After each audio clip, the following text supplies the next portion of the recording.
नमस्कार विद्यार्थी मित्रांनो, आज आपण 2.6 मनी ही पोएम बघणार आहोत. त्यामध्ये सुरुवातीला आईस ब्रेकर्स आहे. Discuss in the class about importance of मनी.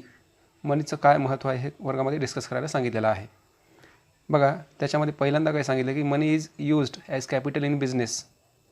मनी हा बिझनेससाठी आपल्याला लागत असतो. त्यासोबतच मनी हा आणखी कोणकोणत्या कारणासाठी आपल्याला लागतो हे आपल्याला इथं सांगायचं आहे. जसं की तुम्ही सांगू शकता, money is used for education, money is used for fulfilling our basic needs. अशा प्रकारे तुम्हाला इथं उत्तरे लिहायची आहेत आईस ब्रेकर्समध्ये. त्याच्यानंतर बघा, कंप्लीट द वेब. खाली वेब चार्ट दिलेला आहे, तो कंप्लीट करायचा आहे. मनी स्पेंड ज्युडिशियसली. योग्य पद्धतीनं पैशाचं विवरण कसं केलं पाहिजे, पैसा योग्य पद्धतीनं कसा खर्च केला पाहिजे. मग त्याच्यामध्ये एक उत्तर त्यांनी दिलेलं आहे की donation for the poor and needy. जे काही गोरगरीब मुलं आहेत त्यांना डोनेशन देणे, त्यांना मदत करणे, गरजवंतांना पैसा देणे, अशा प्रकारे आपण पैशाचा योग्य प्रकारे उपयोग करू शकतो. त्यासोबतच दुसरी एक महत्त्वाची गोष्ट म्हणजे शिक्षणासाठी जर तुम्ही पैसा गुंतवला, चांगली पुस्तकं घेतली, चांगल्या कॉलेजमध्ये ॲडमिशन घेतलं आणि अभ्यास जर चांगला केला तर ती एक प्रकारची गुंतवणूकच आहे आणि त्याचा फायदा तुम्हाला नक्कीच मिळतो. म्हणजे पैसे कुठं गुंतवायचे हे आपल्याला चांगल्या पद्धतीनं कळालं पाहिजे. त्यासोबतच आरोग्यासाठी, आपली हेल्थ चांगली राहावी याच्यासाठी सुद्धा तुम्ही पैसे हे गुंतवले पाहिजे. जर तुम्हाला कुठला आजार असेल तर लवकरात लवकर डॉक्टरकडे जाणे, योग्य प्रकारचं ट्रीटमेंट घेणे, मेडिसिन्स घेणे, त्यासोबतच योग्य आहार घेणे, याच्याकडे दुर्लक्ष करून चालणार नाही. कारण की आपण म्हणतो हेल्थ इज वेल्थ, आरोग्य हीच आपली संपत्ती आहे. त्याच्यामुळं कधीही आरोग्याकडे दुर्लक्ष ठेवू नका. नेहमी याच्याकडे पैसे जरी लागत असतील तरी आपण ते खर्च केले पाहिजे. त्याच्यानंतर आहे बघा दुसरं, make list of the good qualities of your friend. तुमच्या मित्रामध्ये असणारे जे काही चांगले गुण आहेत त्यांची लिस्ट तुम्हाला बनवायची आहे. तुम्ही म्हणू शकता की माझा मित्र ही इज ट्रू स्पीकर, तो खरं बोलतो. हिज नेचर इज हेल्पिंग, माझा मित्र मदत करतो. माय फ्रेंड अंडरस्टँड्स मी, मला समजून घेतो. अशा प्रकारे तुमच्या मित्राच्या ज्या काही गुड क्वालिटीज आहेत, समजा तो वेळेवर येणारा असेल, पंक्च्युअल म्हणू शकता, अभ्यासू असेल तर स्टुडियस म्हणू शकता. अशा प्रकारे ज्या काही तुमच्या मित्राच्या चांगल्या क्वालिटीज तुम्हाला वाटतात त्याची यादी इथं बनवायची आहे. त्याच्यानंतर बघा, share your views on money is the root of all evils. तुमच्या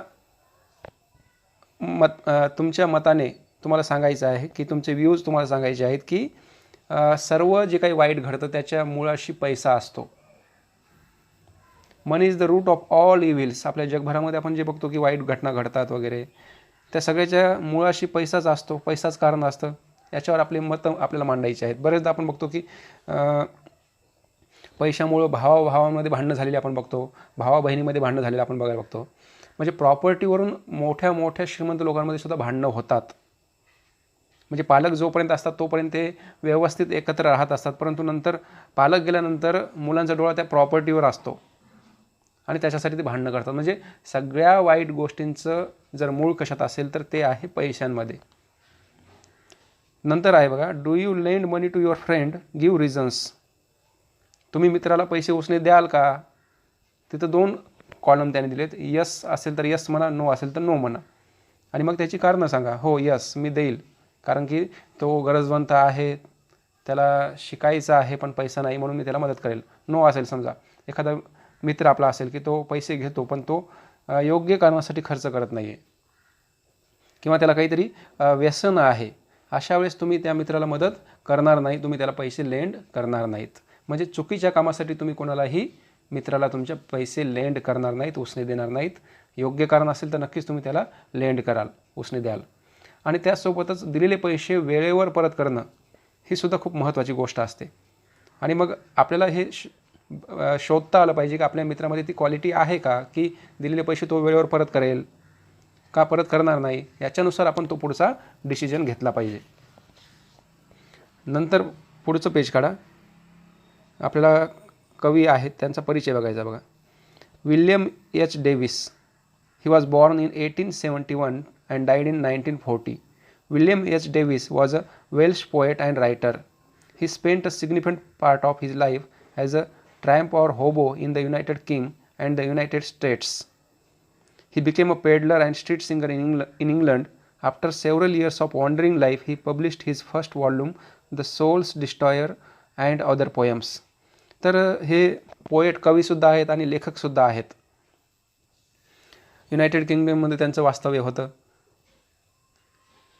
त्यासोबतच पुढं आपण जर बघितलं की त्यांनी भटकंतीचं जीवन जगलेलं आहे, म्हणजे फिरणं, इकडे तिकडे रस्त्याने फिरणे वगैरे, स्ट्रीट सिंगर म्हणजे रस्त्यावर गाणे म्हणणे, अशी सुद्धा कामं त्यांनी केलेली आहेत.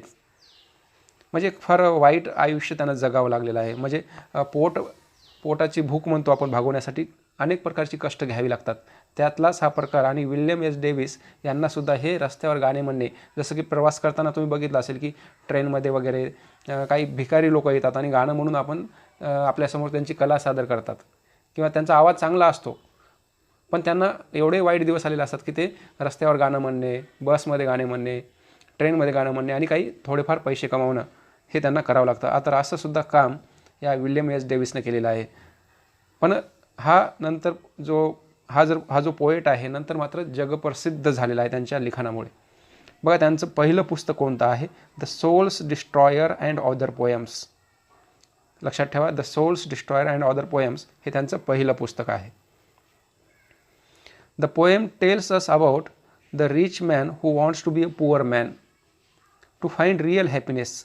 It is when we do not have money or have lost our money we realize how important the money is. At the end, the poet says that now he doesn't have money, he has true friends though they may be few.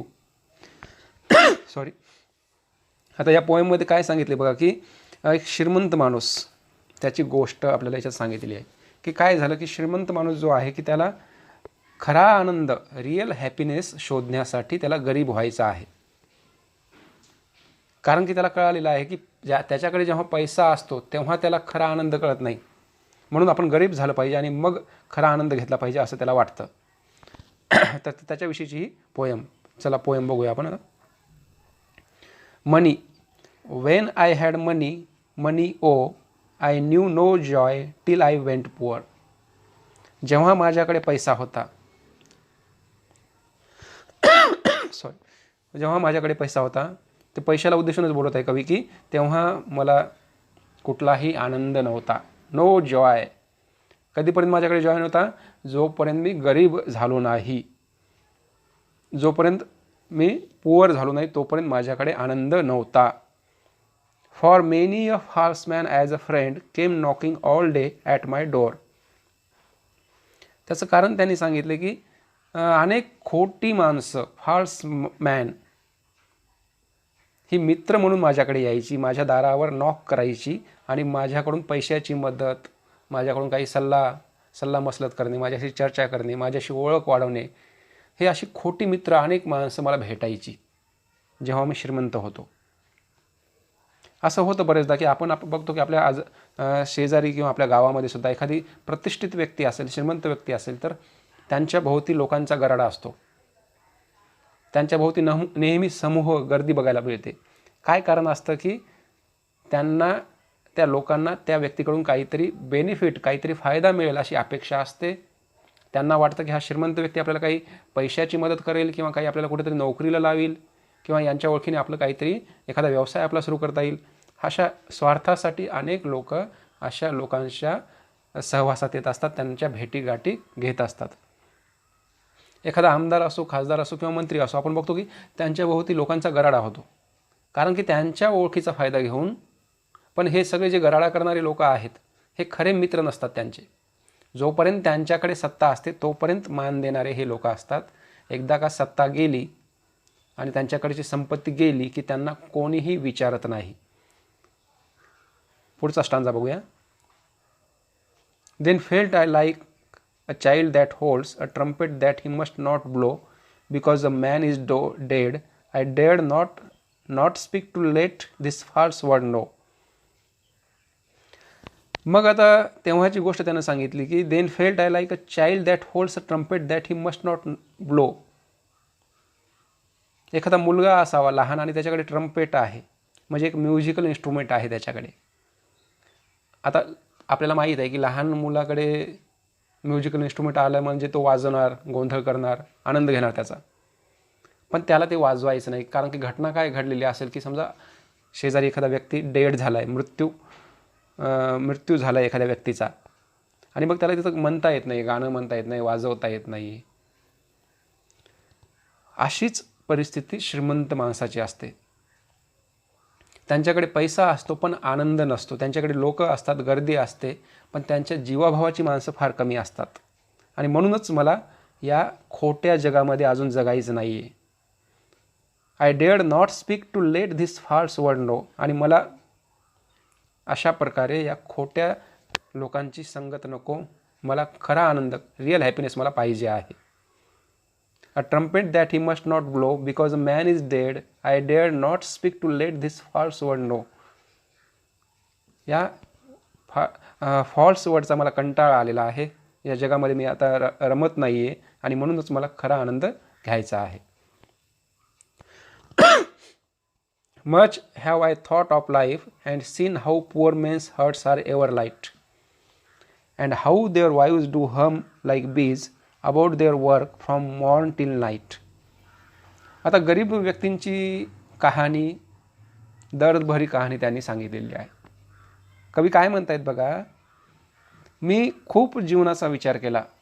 I thought of life, जीवन कसं आहे, जीवनामध्ये काय आहे, जीवनात आनंद कशात आहे, अशा अनेक गोष्टींचा मी जेव्हा विचार करत होतो, तेव्हा मला एक गोष्ट माझ्या निरीक्षणामध्ये आली. माझं ऑब्झर्वेशन मी एका गोष्टीचं केलं, ती म्हणजे अशी की how poor men's hearts are ever light.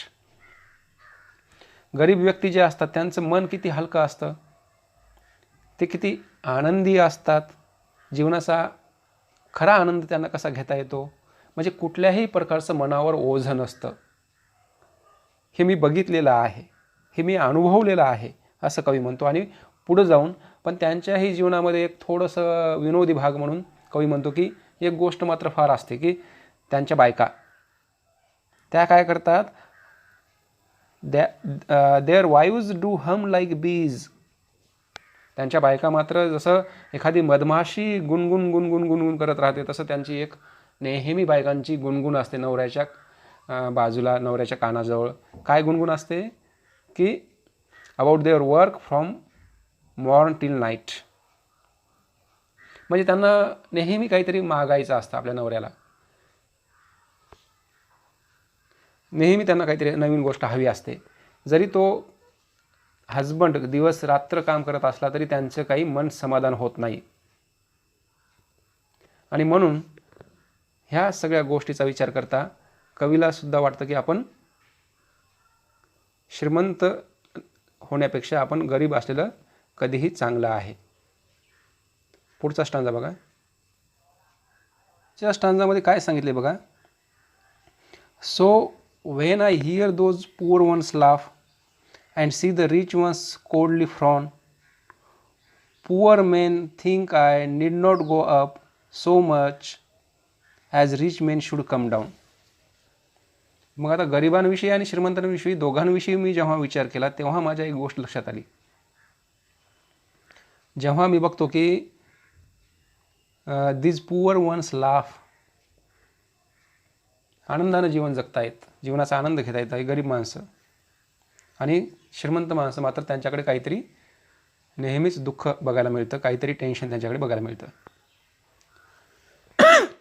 मग आता खरा आनंद घेण्यासाठी श्रीमंत आणि गरीब होणं आवश्यक आहे. बघा पुन्हा सांगतो, खरा आनंद घेण्यासाठी श्रीमंत आणि गरीब होणं आवश्यक आहे.